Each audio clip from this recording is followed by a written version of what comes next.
If you need to request a refund from DoorDash due to a payment issue, follow these straightforward steps to ensure your request is processed efficiently.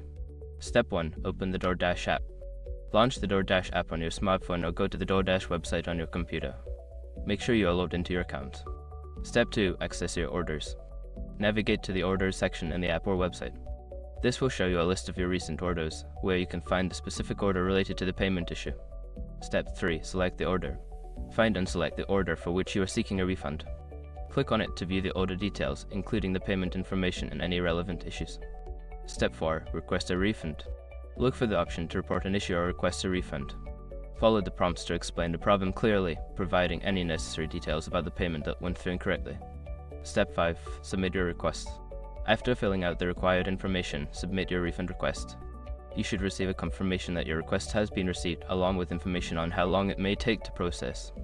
Once you've completed these steps, keep an eye on your email or app notifications for updates regarding your refund status. If you have any further questions, you can always reach out to DoorDash customer support for assistance.